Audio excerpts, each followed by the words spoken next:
Now, one of the things I'm going to be keeping an update on every week I come here is how the crowd looks at the Flash Pass headquarters. Because I actually think that this right here plays a huge role in the success of the Cedar Fair Six Flags merger. I'll explain in a little bit. Welcome back to the Hennisphere, everyone. Welcome back to Six Flags Fiesta Texas. I am walking through Crack Axle Canyon right now, and it is Saturday, June 14th. Park is about 40% more crowded than it was the last 2 Fridays that I was here. And I wanted to come here today to check out the construction updates on about 5 different areas in the park. And I think some of the areas might be close to being done. And also I want to check on the ride capacity status, because a lot of rides have been running 1 train ops when they can be running 2 or 3 train ops. So I just want to check on that.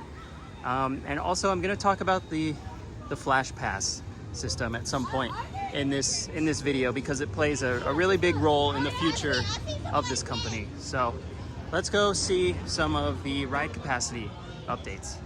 Hey, the tape is gone, but not completely. You can still see a piece right there on the very end, and the other one has tape on the back too.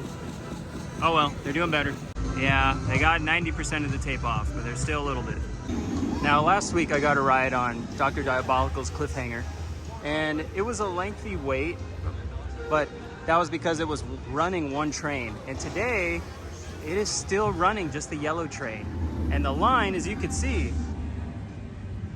it is out of the whole show building. That right there has got to be a solid 40-minute wait. Wow. I'm shocked. There really must be something wrong with another train, or they're just severely understaffed and don't have time to inspect it. But I really don't buy that, because I used to work here, and I would routinely inspect 2 or 3 trains depending on the day of the week. And Saturdays were typically 3 train ops days. Iron Rattler has been running 2 train ops for the last 2 weeks, and today appears to be no different. But the line, you can see, is about 3/4 of the way down the ramp. You can see people waiting right there, and then there's no one over there. But yeah, this is different from the last 2 weeks. It has been a station wait with 2 train ops, and now it looks to be about a 25-30 minute wait. I can see that Roadrunner Express is running 1 train there. It's in the station, and there is no train on track, and also none on the holding brake there. So I know that the other train is in maintenance, and that's fine. The line can get kind of long for this. It actually looks like people are leaving. People are leaving the entry queue, so something might be wrong with the ride right now. Looks like they are shutting down. Wow.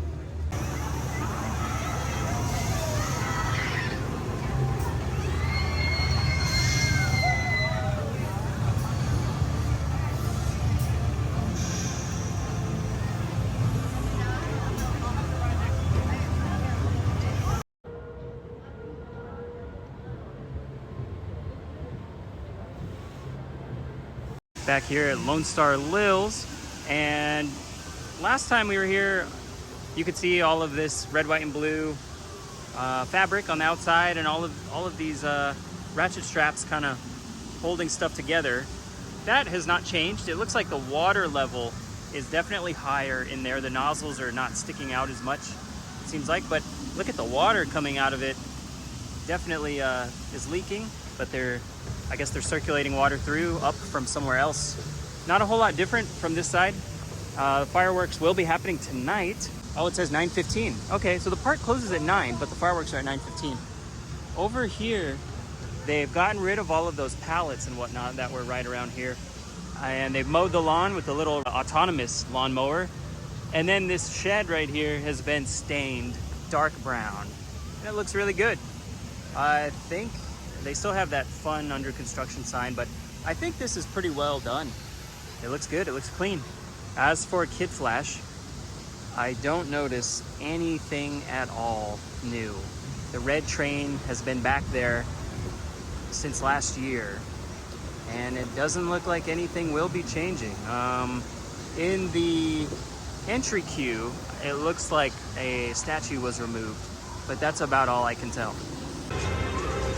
I'm here by Supergirl Skyflight, and here is that wall that was up last week. You can see almost nothing has been done to this concrete pad. They still have the white pipe sticking up right there in the center, but I thought they would go vertical on this.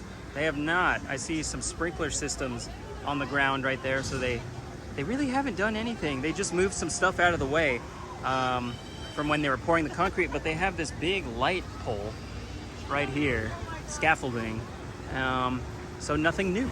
Interesting. You can see right here they've put some red paint on the walls, put a door in here, and it looks like the countertops are almost done for whatever this is going to be. There's more wood over there. Well, I was afraid of it, but it is true. Superman Krypton coasters running one train ops again. This is the third week in a row. There's no train on B block. There's no train in the holding break. There is a train in maintenance, but it was there last week. And then there's a train in station getting loaded right now. And it's not operations fault, I don't think. It's either B&M's fault or maintenance or just budget cuts. I really don't know, but it makes no sense because the line moves so slow with only one train. And that's why I have not been on it in the last 2 weeks. I don't want to wait 40 minutes for that when it really needs to be running 2 or 3 train ops. Still no update on the icy stand that is under construction right here next to Batman. But across the way, we could see a lot more vertical construction is happening. And it even has a sign out front. So now we know what it is. It's gonna be a Coca-Cola refill station. That's so cool. Here's a close-up of the sign. So you're probably gonna go through either, they might cut this out a little more, or there may be a door on the side here. But this is where you're gonna go probably for Coca-Cola freestyle machines.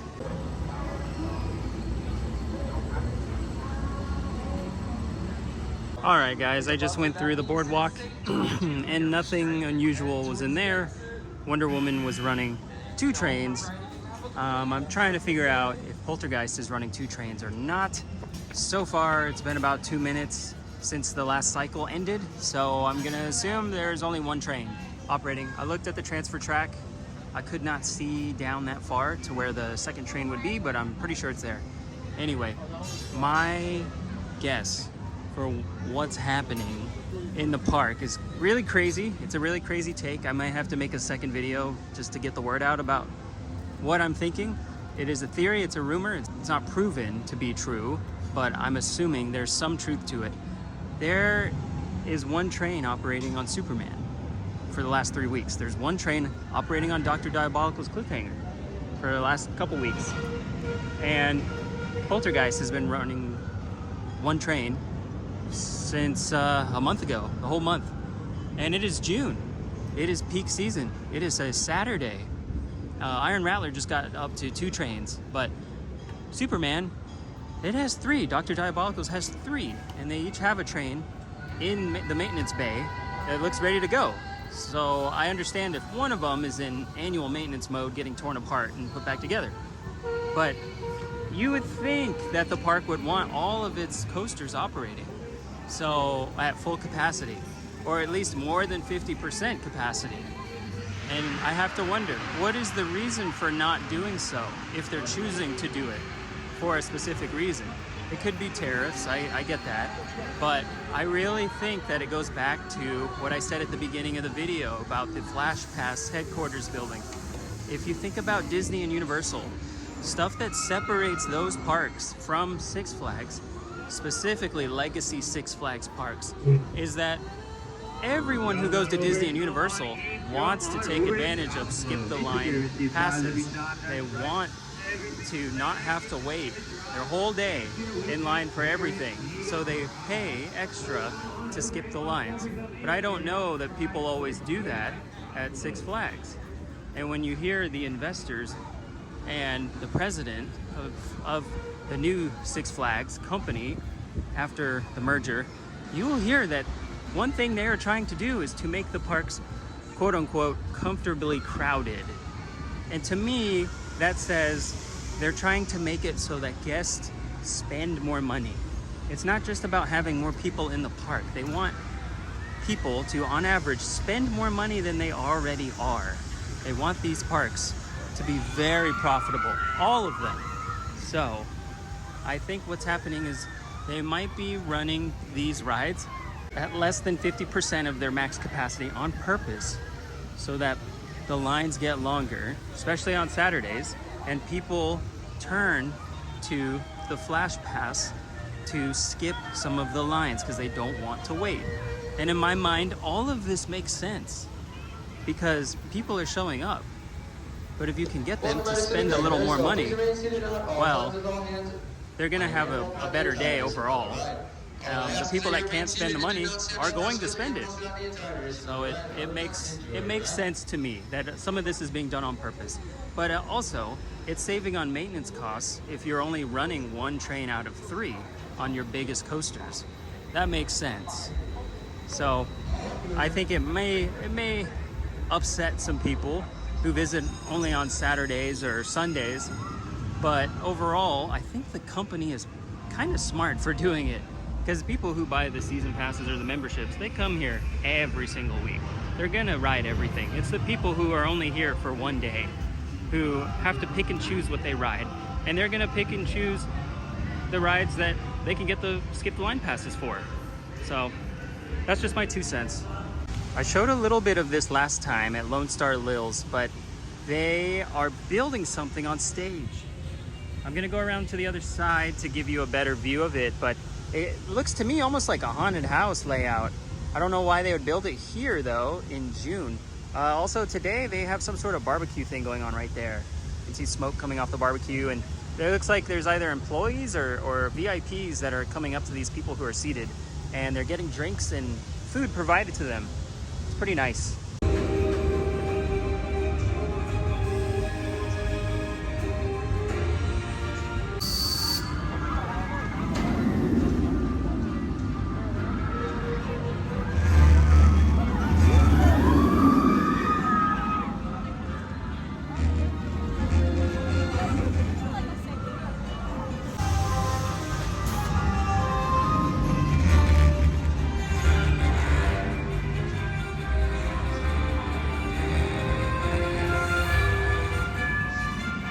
Wow, I cannot overstate this. This is the longest line I've ever seen for Cliffhanger.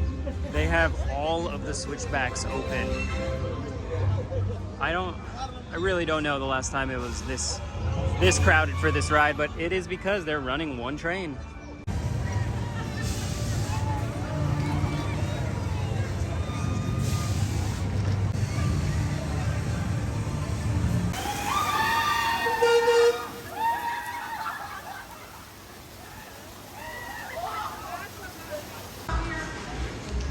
Now, I was gonna eat in Crack Axle Canyon, but there was a line of like 50 people. Here at Sangerfest, there is no line at all. The walk over here was worth it. This is my first time getting the potato wedges, and they're pretty good. They gave me a lot compared to the chicken. Still, the first time I got the chicken here had the best portions. Now, these are not the biggest pieces of chicken tenders, but they did give me 4 this time at least. And they've got the new tables out. So that means the chairs are gonna follow soon. You can see the other tables right over there. So that's what Jeffrey Siebert means when he says enhancements coming. I don't know how I missed this, guys, but the chicken tenders are the old recipe, the same that you will find across the park. These are no longer the new recipe. So I'm pretty disappointed, honestly, that Six Flags is reverting back to what I have to believe is the cheaper option. Not a great look. Bring back the new recipe. I guess in the grand scheme of things, what we're seeing here at Fiesta Texas is just a small bit of a bigger picture with the whole company, and that is that there are budget cuts happening everywhere across the new Six Flags.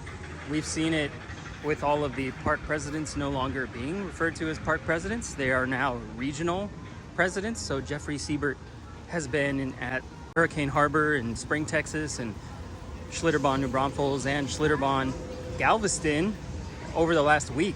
And he's also overseeing Six Flags over Texas and Hurricane Harbor, Arlington. And I think he has done such a good job everywhere that he's been. So I think this part of the United States in the portfolio of Six Flags is doing great, but I am still thinking about Great Adventure, especially because they are supposed to have a new for 2026 record-breaking roller coaster, and we have still learned nothing this far into 2025, and people are now speculating whether or not that's even gonna happen. It's probably gonna be postponed till 2027, maybe. And same with Magic Mountain. We have not heard much at all from them. But what I did hear online was that the Giga Dive Coaster going to Over Texas, which was originally planned for Magic Mountain, and it got moved. So that's not great news for Magic Mountain. But we will see what happens in the future, and I will be back next week to vlog some more here, and maybe I'll be here on a Saturday so I can compare next week ride capacity with operations and the food quality, see if they got better since today. But it looks like there are still quite a few people heading into the park. I'm gonna check the parking lot one more time, but looks to be about a 40 to 50% increase in attendance from last Friday and the Friday before that. But yeah, no POVs today. I didn't feel like riding any of the rides with the lines that they had. I've got other things to do. So maybe next week I'll be back to riding coasters and filming more POVs. Anyway, check any of the other vlogs from the previous weeks. I've got them all in a playlist on my channel, as well as all the POVs are in a separate playlist. And thanks for watching. That was another day in the Hennisphere.